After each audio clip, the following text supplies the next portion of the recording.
Hi friends, welcome back to Surishraj vlogs. Today recipe వచ్చి మునక్కాయ తలసంద curry. ఎన్నో పోషక విలువలు ఉండే మునక్కాయ కర్రీ కాంబినేషన్లో అలసందలతో ఎలా చేయాలో చూద్దాము. టేస్ట్ అనేది చాలా బాగుంటుంది. ఒకసారి ట్రై చేయండి. ట్రై చేసి ఎలా వచ్చిందో కామెంట్ చేయండి.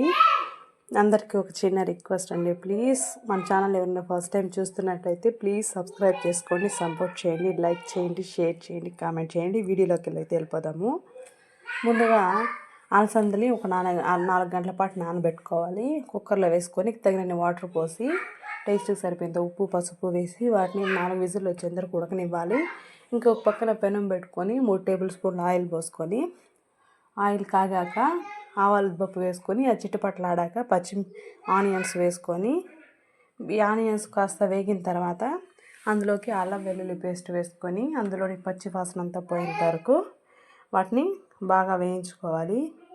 ఇవంతా బాగా వేగిన తర్వాత వాటిలోకి టమాటా పేస్ట్ అయితే వేసుకొని టేస్ట్కి సరిపోయేంత ఉప్పు కొద్దిగా పసుపు వేసుకొని మీడియం ఫ్లేమ్లో పెట్టుకొని మధ్యలో కలుపుకుంటూ వాటిపైన తొందరగా వేగడానికని మూత కవర్ చేసుకుంటూ వేయించుకుంటూ ఒక 10 మినిట్స్ పాటు మీడియం ఫ్లేమ్లో పెట్టి వేయించుకోవాలి.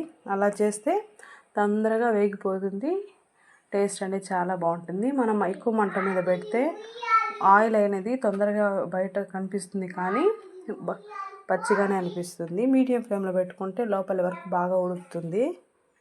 ఇలాగ వేగిన తర్వాత ఆయిల్ అంతా పైకి కనిపించేంత వరకు వేయించుకుంటే టేస్ట్ అనేది చాలా బాగుంటుంది. ఇలాగ ఆయిల్ అంతా పైకి కనిపించేంత వరకు వేగిన తర్వాత అందులో మునక్కాయలు వేసుకొని వీటిని కూడా టమాటాలను ఉడకపెట్టి వేయించుకున్నట్టు మధ్యలో మూత పెట్టుకుంటూ కలుపుకుంటూ ఒక 5 మినిట్స్ పాటు మీడియం ఫ్లేమ్లో పెట్టుకొని బాగా వేయించుకోవాలి.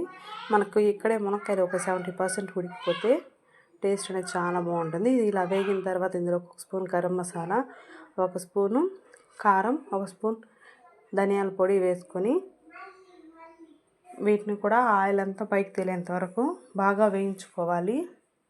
వేయించుకున్నాక మనం ముందుగా ఉడకపెట్టుకున్న అలసలు ఉంది కదా, అదైతే కుక్కర్ మూత తీసేసి అది చూడండి చాలా మెత్తగా ఉడికిపోవాలి. పట్టుకుంటే మెత్తగా అయ్యేంతవరకు ఉడికిపోవాలి.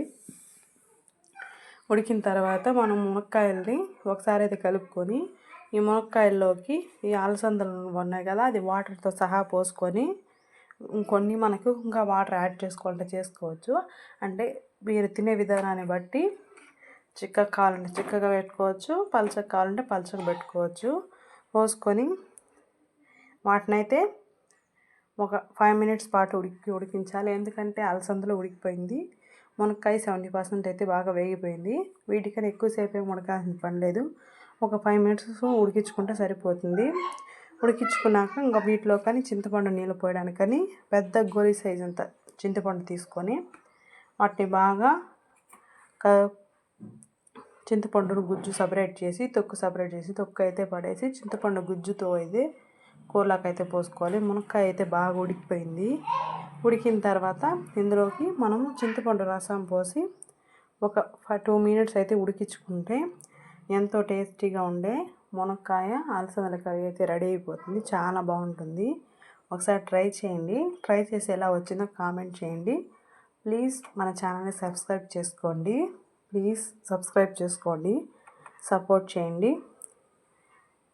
మీరు ట్రై చేస్తే మీ ఫీడ్బ్యాక్ని కామెంట్ రూపంలో తెలియచేయండి. Please subscribe, like, share, comment please.